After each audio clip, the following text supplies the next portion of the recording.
I've been in Model T since 2001, and we were instrumental in the first homecoming. Actually, we called it a show and tell at that point, about 5 years ago. So we've been involved with this thing all along.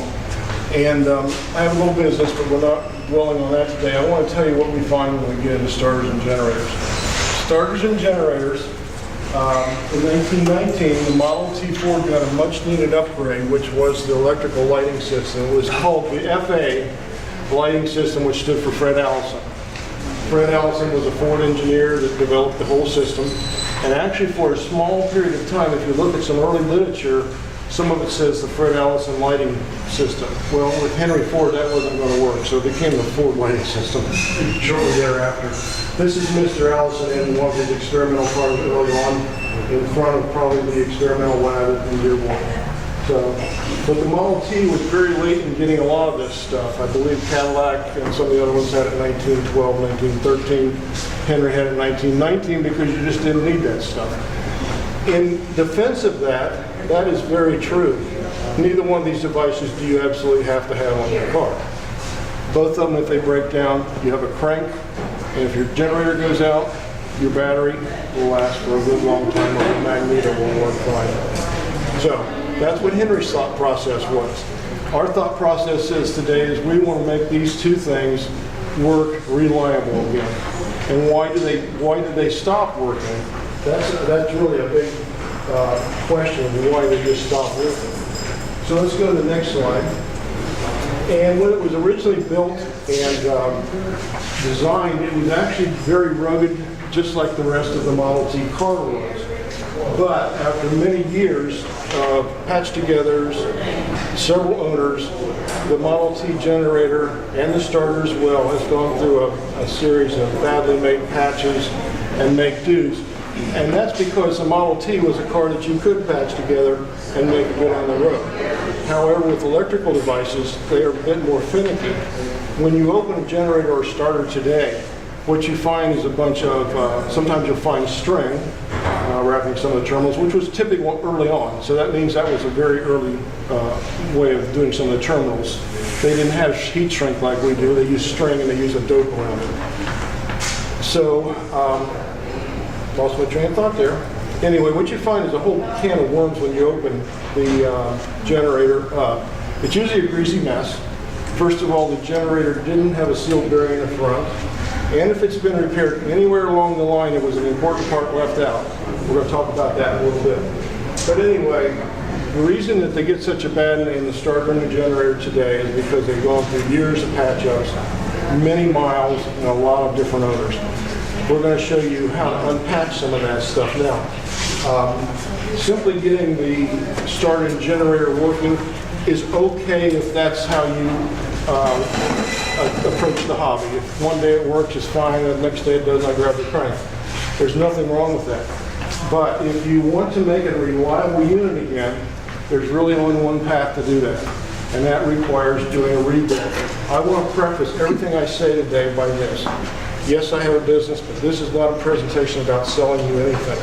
This is a presentation to show you what's involved and the tools involved. And I encourage each one of you, we're going to have a few minutes between our sessions. I encourage you to come up and do some hands-on look at this stuff. I'm probably going to pass some things out so you can look at them as we go. And as we said, the starter and the generator came out in 1919. So the newest of those, which would be in 1927, just turned 90 years old. I want you to think of it in this term. If you had a 90-year-old radio, would it work? It may, but it's very unreliable. You may one day work, the next day may not. Chances are it won't work at all. So what we're going to do is get to a process to show you how to get back to square one. Everything I'm showing you here today, you can do in your shop. Those tools are here are because I do this as a business. A lot of the stuff, if you see it laying in a swap meet and somebody's got a button on it, definitely pick it up. They're handy items to have. The other thing is I encourage you to do, I had a discussion, I think, with someone this morning about an alternator. I would highly recommend unless you're running halogen headlights, to go ahead and do not add the alternator. Fix the generator, and if it's fixed properly, it will last for a very long time again. Thank you. Now, if you're running halogen headlights where you need a lot of extra current, then you're probably going to retract into going to an alternator. The other thing is, an alternator puts out a lot of extra current. The Model T wiring system really, after that many years, unless you've done a whole lot of upgrades, isn't going to handle all of it. Stay with the generator, you'll be much happier. What you see here is, I'm not going to pass this around. This is an opened up generator which shows you everything inside of one, and that one has a brand new armature in it, and the whole works, and that's this picture here.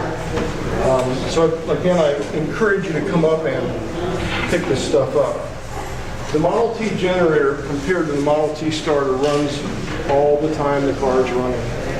Now, you can turn the charging cycle off with a grounding switch or a voltage regulator, but that armature is moving the entire time the engine is running. My point here is, don't cheese out on the bearings. Don't put an old one back in that's 90 years old. First of all, they're not sealed. Secondly, they're probably going to be noisy. Put the best bearing you can in. I would highly recommend not going out on the internet and getting 10 of them for $5. Get some from a catalog where they have actually done some research to see if they're going to work. Okay.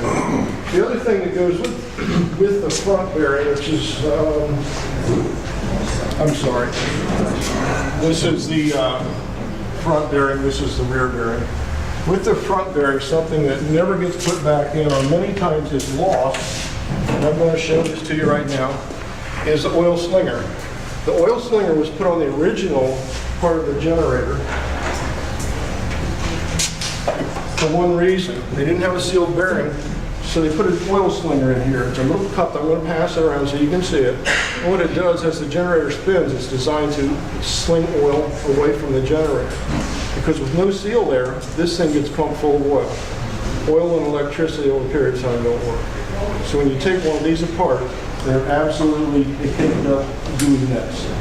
There's your slinger. This is a slinger installation tool. I'm just going to pass them around so you kind of get a hands-on on what that is. And I will tell you, a lot of generators have been done over a period of time are probably missing that part. This part is a brand new part that a friend of mine is making now, and they're absolutely just like Henry made, which is unusual. It's called the oil slinger. You don't need the slinger on a new bearing. I do, because number one, when you put the new bearing in, I put a little bit of a former gasket around before it goes in a housing. The slinger is there as another added insurance to drive oil away from it, because they'll still leak around the seal on the bearing, because the old housings are just a little bit walled out. We still use them on everything, and that's the way I was trained. So it's just another insurance policy to drive that oil out. And don't put them on backwards. They don't go in with the cup toward the generator. They go in with the cup out. So it shoots it back. And if you notice, a lot of generators have had an oil thing put in the bottom. That was not originally there, but I think Ford realized that they needed to get oil out of them somehow. But at that point in time, all they had for bearing seals was felt. So over a period of time, that would become saturated, and it's still going to be pumped full of oil. Usually oil is saturated back into the lines when you get one open. Okay, the other part that's really an issue, let me grab it.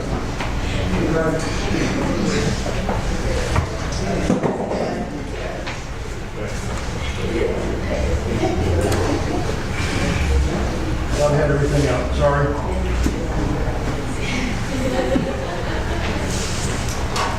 The other part that's really an issue is the brush plate on a Model T generator. It is the rear plate where the brushes ride. I was going to pass one around, but I can't find my sample.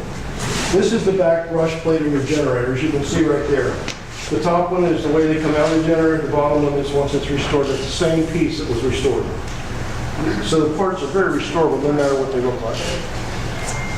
Usually if a generator stops working after you've tried to adjust some of the amperage on it, maybe bump it up, what you've done is you've broken the insulator. The insulator, pass this around. The insulator is this yellow thing in here. It keeps the third brush insulated from the rest of the generator. If the third brush gets grounded, the generator stops. I'm going to pass this around. It is heavy, so be aware. It weighs about 15 pounds. Is that a micro? It's actually a fiberglass. It's like an electronic fiberglass material. And they're made, you can get a paper one made out of fish paper. That's what this says. The fish paper ones are about $2. This one's about $10. The one that was in originally was a phenolic material, and it's become very, very brittle, and it has broken. So I would highly recommend, if you're going to the expense and the effort to take this brush plate apart, do the best insulator you can. And if anybody in here wants instructions on how to do the brush plate repair, just contact me and I'll email you the forms. I've got all this stuff at home, but I didn't know exactly what to bring. That's usually one area of problem with the generator. It's usually the number one problem usually. And that usually rears its head, like I said, just right after you decide, I want a few more amps. I move the third brush forward, now I got nothing. It's because you broke the insulator. Because it's been sitting there for maybe 80 years, now somebody's going to bother it, now you're going to break it, and it does. So that's what happens with that piece. The armature is the other area of problem. The armatures, I actually rebuild, so I use new armatures. When I say new, that means that the shaft is new and the windings are new, but the actual cage and the commutator are originals. This is a brand new one. I would highly recommend, if you want something that's reliable, that you should do that in your rebuild.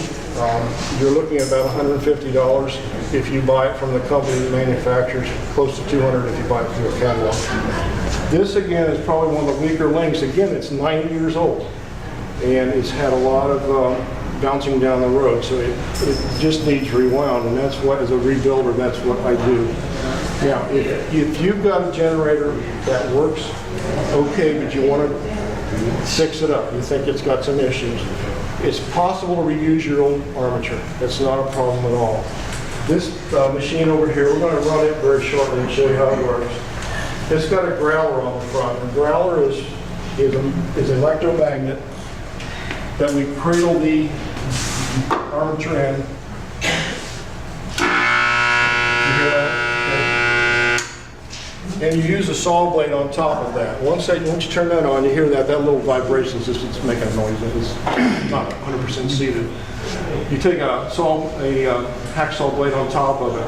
If you get any vibration, it pulls that down to the core of that armature, there's an internal short. At that point, it needs rewound. Now, there's another problem that could happen with that armature, and it's a fatal. It is that the commutator, the copper part of the back, is no longer insulated from the shaft. If that's gone, then that armature is basically a boat anchor. It can't be rebuilt. There's no way to do it. So the armature, if it growls okay and you don't have any continuity from the commutator to the shaft, then it's good to go. Is this a new one or rebuilt? That's a rewind, but it's got the original commutator and it's got a brand new shaft. I always have a new shaft put in because the keyways are a lot of times bent out of shape, and someone has, when they put the gear on, they've done it a little clumsy. So How much can you cut off the commutator? I'm sorry? How much can you cut off? You can cut quite a bit. I mean, this one is pretty beefy. I've seen them down to about less than a quarter of an inch, 3/16. I wouldn't go much further than that, because you do, once these are done, these slots that you see there where the brushes run on this, these slots need to be cut and dressed as well, which cleans all the dirt and crud out between them. If those aren't cleaned out, then it's possible you're not going to generate again, even with this done. So this needs turned, the slots need cut. There's a chamfer that's put on the top of them so that when the brushes roll over, it's not catching on. And then I polish them up real good with about a 1200 grit on my lathe real quick so that they're really nice and slick. That's about it. Yeah. One thing you don't want to do is, once you get one too, you don't want to drop it. That'll make it old very quickly. Is there a tool for the commutator slots? Yes, I didn't bring it today. It's actually what they call an armature saw, commutator saw. It has a very small saw blade, about a quarter inch in circumference, and you go in there and you pull it through it. Puts the bevel on, say that? No, it doesn't put the bevel. The bevel is you actually just take a bit for your lathe. I can't remember which one it is. It's a V-notch. Just drag it down through, and it just cuts a small chamfer. And then I put it in the lathe and polish it. And that way it's got a nice smooth. And of course, then blow all that out. And you don't want to do any of this with emery because it packs in there and because it becomes another short. So use a garnet type material. Garnet sandpaper is what they usually recommend. So the other area that really isn't a problem, but while you're in there, I recommend doing it, and that is changing the fields. They cost about $45 in catalogs. You can rewrap them. Personally, I don't because they're just a greasy mess. And again, they're 9 years old. So we pull them out. We use this device right here, which this is called a pull shoe screwdriver. And what it's intended to do is to pull these big screws out. Has anybody seen or know how these work? You probably do. You crank this handle down real tight, and this bit goes into the screw, and you can ratchet it out. Otherwise, you're probably going to have to bust them out with the drift, and then you end up messing up the screw. With this particular device, you can use reuse the screws. They're not bad. I just dress the tops off and clean them up. The other thing you want to do whenever you're doing anything like that, let's say you're going to remove the field, you've got one of these, you want to make sure you put an expander in against the fields, the brush shoes, I'm sorry, because you don't want to put any downward force and spring the case. If you spring the case, then you're going to be in a real mess. You know, so don't put enough pressure. That thing that's in there is nothing but a muffler expander, but it works perfectly. That's the large one from Harbor Freight. It's one of the few things. The screwdriver I had built, so that's something you're not going to find. So while you're there, I recommend doing it. I usually don't find out that they're bad, but they're a greasy mess. So again, just get them out there. And I take the whole case apart. Everything's glass beaded. Well, here's one that's halfway done. Let's just.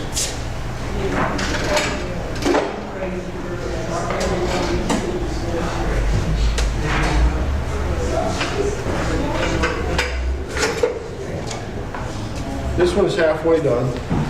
What we do is we go through and clean everything up inside. I just use an acid etch on there just to keep it nice and clean. You don't even have to do that. Go ahead and we'll pass this around. This is what they look like before the armature goes in. The other thing, when the armature goes in and the new bearings are in, you're going to have a lot of end play. You can push them back and forth. Okay, that's something you don't want. The end play, you don't want that gear on the timing gear moving back and forth like this. You want to make sure it's pretty rigid. And these little washers, you pass them around, you get them at McMaster Carb, 100 of them cost very little. You drop them in the end cap. You drop them in the end cap on the bottom of the bearing. Usually takes two, and it takes care of all your end play. That would drop on the other side of the bearing. So it drops, holds the bearing up a little bit so you don't have any end play. That end play is created when you pull the old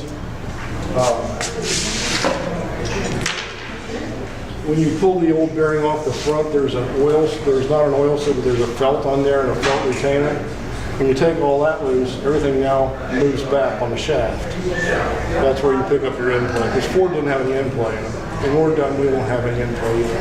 This takes care of them. Again, these are very cheap and you can get them at MasterCard. Okay, another word about when you pull the pull shoes out. Okay, let's see, you're going to put new windings, you're pulling the pull shoes out. You do not have to worry about marking them where they came from. I've had this conversation with the guy that showed me, which is, many of you may know Ron Patterson, said no, you absolutely do not have to.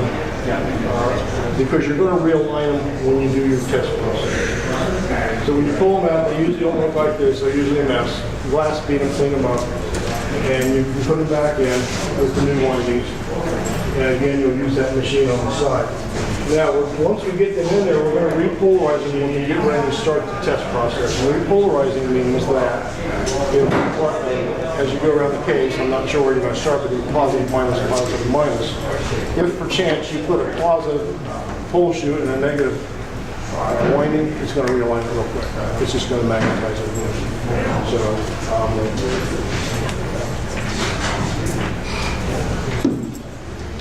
your rebuild stays 6 volt. Yes, now that's a good question. It will charge 6 or 12 volt easily. You may want to pull the current down a little bit on the 12 volt. But it will definitely, whatever load is on it, it'll charge it, not a problem. Ron Patterson, the guy that taught me, he tells people to avoid his warranty. I really don't see a need to avoid a warranty for that. You're gonna run 12 volt, run 12 volt. Now, you're gonna run 12 volt, and I just did your starter. Well, then don't come to me if you bent your shaft or broke your benders. So, the other thing I want to show you, which is very important, we talked about the commutator, finishing the commutator, and we want everything to run smooth in there. The way we're going to finish the brushes, there's several different methods of doing it, where you put sticks down in a sandpaper, and there's a real easy method.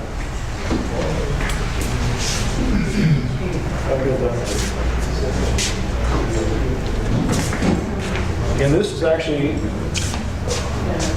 this is on your handout, so if anybody wants to do this, you can do it. What you do is you take 2 pieces of poster tape on your new armature after it's been already machined and done it all the way you want. Put 2 pieces of poster tape on it. The reason I say poster tape, use double-sided sticky tape, it's hard to get off. Your poster tape will lift right off the armature. Put 2 pieces on, then you take a piece of sandpaper and cut like a 30-degree slot in it. If you see it there, wrap it around, mark it where they come together, and then you cut that so you've got a perfect fit. And then pass this around. You pass it, you put this in, and it'll have its bearings on both ends. You drop it in, put the end cap on the generator, with 2 or 3 screws, just enough to hold it in place. Drop the brushes against that, and then now you can actually, you're going to grind your brushes to that exact armature. Okay. So you're going to grind your brushes to that exact armature. Every armature can be, I don't know what the sizes are going to be. So if this one happens to be a little fatter than most or thinner here, it's going to be perfect to that armature. So then what you do is you run it through about 10 to 15 times, pull the brushes back out, just pull them out and put, let me show you. You pull them out and put the spring on the side of it. That'll hold the brush up out of the bore. Pull this out. Obviously take the tape off, wipe that off. Blow this out because there's going to be quite a bit of carbon in here. Now you can drop it back in. Drop every brush down. You can drop 2 brushes down at that point when you do that. There is a 3rd brush on the generator.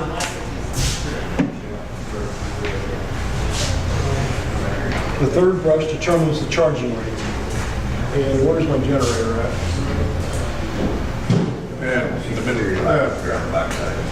Your 3rd brush determines your charge rate. This is your 3rd brush right here. Okay, this is the one with a bolt on it, a little bolt and nut. That you loosen as if you move it.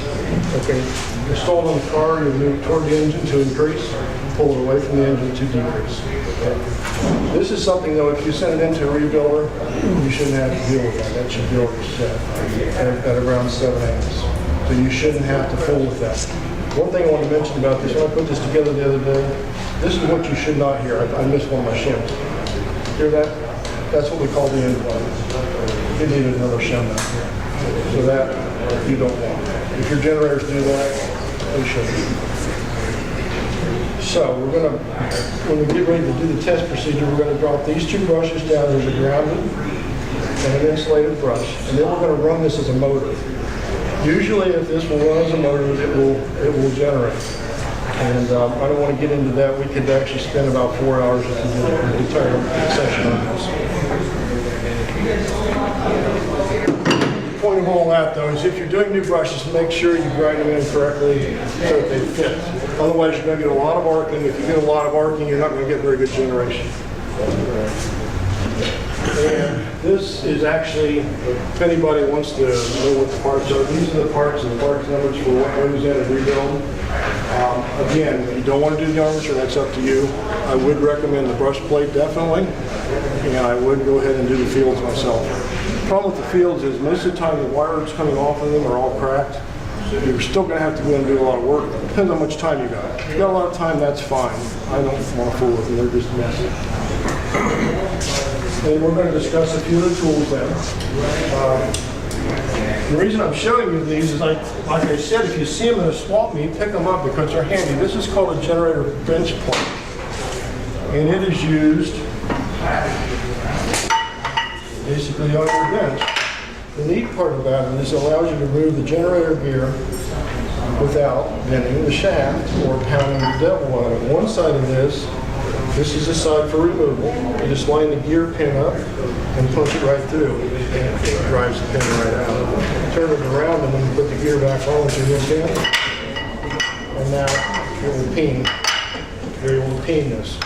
And the important part about that, you're not trying to hold this on a vise, and you're able to peen directly on this. The shaft is not involved.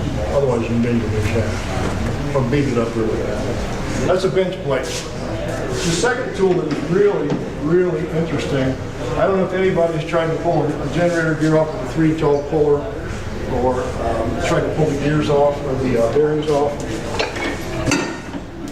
If you happen to see one of these out in the swamp, you can pick it up. You may not, it's kind of rare. This is a puller. I'm going to show you how it works.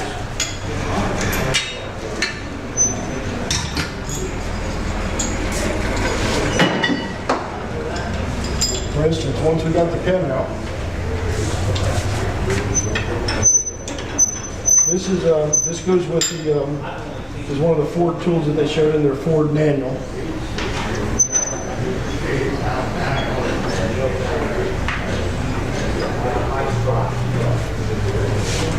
Okay.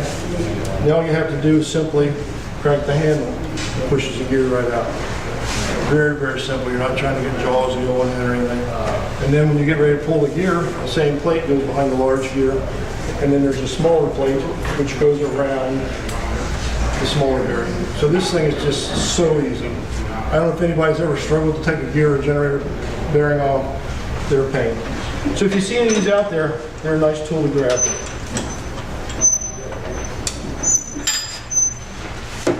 Another tool that we use when we're doing generators, when you get the new fields in, this is called a go-no-go gauge. It goes from 2.838 minimum to 2.48 maximum. And they should just barely fit in there, like that. And if they should hit the one where it's too thick. You should hit up on the 248, and if it does, that's exactly what you want. This is just the perfect size for your fields. This tells me that they're in where they belong. Now, if you don't have that in your shop, yes, you can use your armature slide in there, make sure it's the same. This is, a machine that's even make that.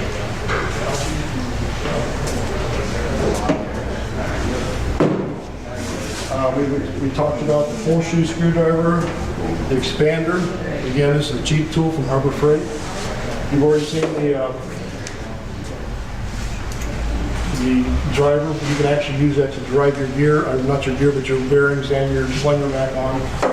Generator wrenches, which are kind of funny. You see them out everywhere. They're shaped that way because you can't get into the third brush, which is right there.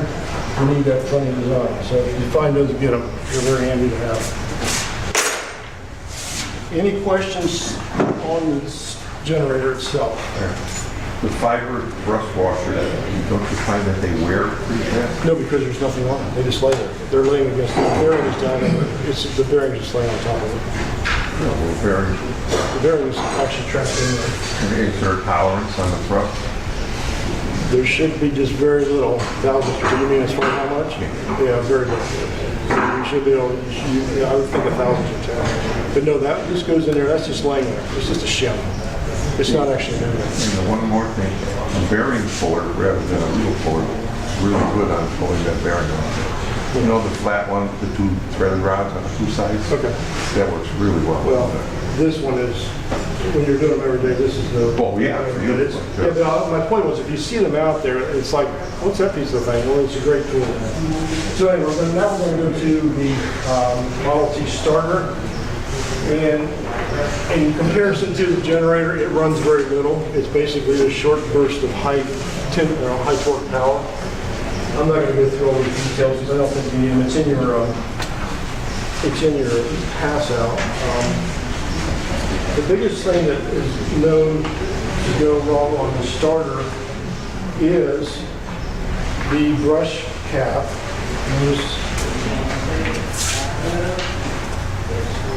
The brush cap Most of the time, the insulators are good. This is a starter, looks very similar to a generator, only it's got 4 brushes. The brush plate is probably good, and it is riveted in here. However, when we do rebuilds, that all comes out and gets rebuilt. This is a rebuilt one, and this one actually has the old Babbitt bushing in the back. This is where you get a lot of drag with your starter. When the Babbitt bushing starts to go bad, you start to get movement and wobble. So we take that out and use a sealed ball bearing. And when you use the sealed ball bearing, you have to put this on the shaft as well. This keeps that from ever moving. So this goes on your armature shaft. It's kind of hard to visualize. But anyway, what I want to say, this, when you open up a starter, it's usually a bigger messing than the generator. That's what they look like on the top. And usually, people just ignore them until they break. One of the biggest areas of problems on the starter is the bus bar. And the bus bar is in the top of the starter. And the reason for failure on that is that when you crank the nuts down to put your terminal on for your battery, if you don't hold the thin one on the bottom while you're doing that, what happens is, this is silver soldered in pin. This is the new one, by the way. And it pulls it straight up and breaks this completely off. Worst case, or best case scenario is it just breaks the solder joint. If it breaks the solder joint, you've still got a problem, because now you've got a lot of current trying to go through there, and it's kind of getting an inconsistent flow. So usually you'll see them, as you see in the bottom here, twisted like this. That's exactly how they twist off. And usually that one there has a broken,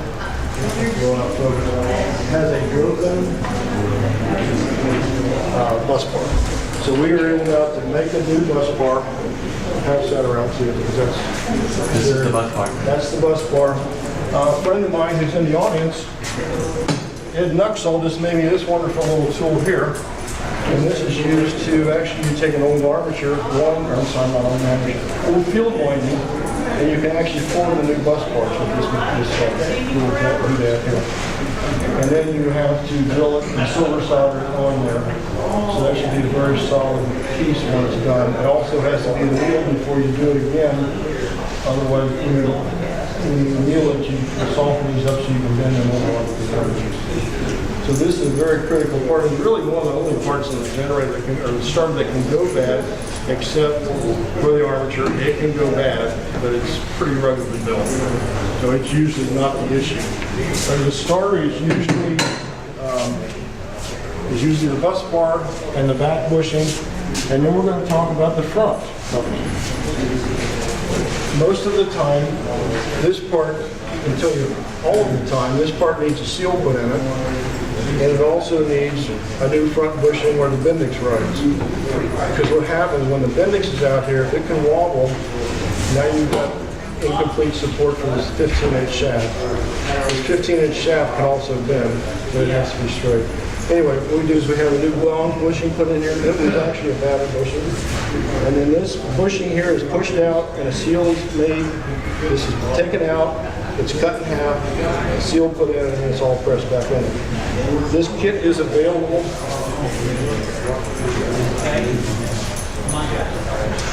You can buy the kit or you can make your own. If you're a machinist, you can make your own. So you're just parting off one piece and putting it on. It's on passing around. That one has had a seal and has had the new stout bushing put out. These are parts here that will cause the starter to kind of bind up. Once you get the ball bearing in the rear end and that bushing with your Bendix straight shaft, it rolls like butter. Very, very smooth as compared to the way they are when they got a back bushing in. So you've heard the starters going wrong. That's part of the reason. The other part could be this. Could be that you're using a 12-volt cable on a 6-volt car. Okay. This is a 12-volt or 6-volt cable. This is what you need. You need one that's much beefier than if you were using a 12-volt. So it's a one-slash on. So I highly recommend make sure when you order these from the catalog, you tell them this is a 6-volt and it's what you want. It's just basically a rolling cable, but you have to have it.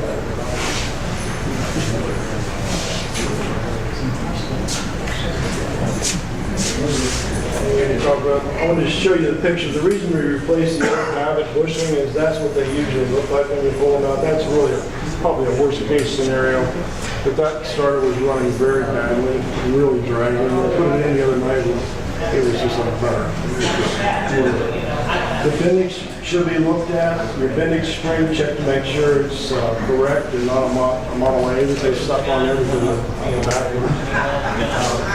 Your pinion gear should have the counterbalance on it. And usually they're wobbling and broken, so you may have to find another bendix to fix yours. That part is being made, but they're 1 year backwards or so. The stop nut on the front there then is what rides in this front snout bushing.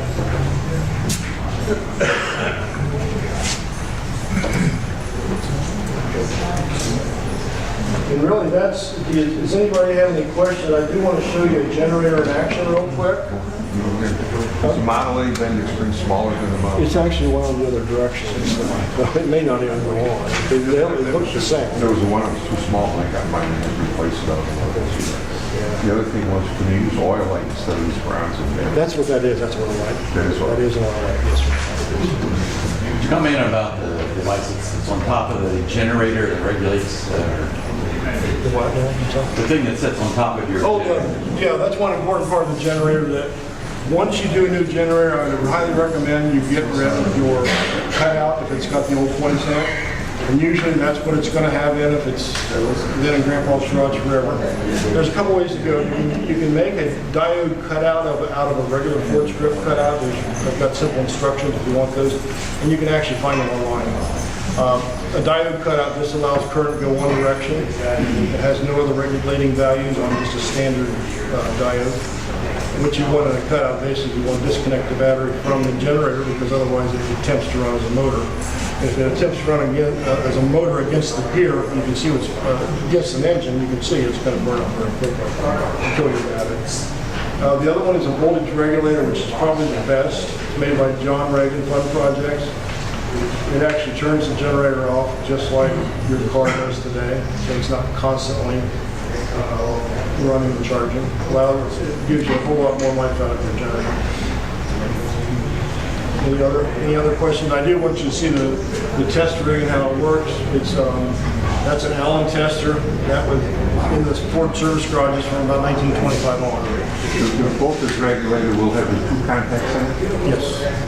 Yeah, it looks just like a regular voltage regulator. It looks just like the little panel. Like the old generator. Yeah, it looks identical. So it's a neat bolt on because he's made sure it looks right.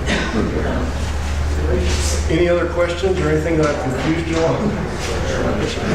History question. Fred Allison, was he the founder or Roy the founder of Allison Corporation? You know, I'm not sure, but I would think it could be possible. I never really researched it, but it does sound a lot because you know that name is very prevalent still out there today. Transmissions and whatnot. Right. Brent, you want to touch a little bit on setting the 0 point on the generator? I can do that. I've got one here that was already set, so I really don't want to mess it up. But I can.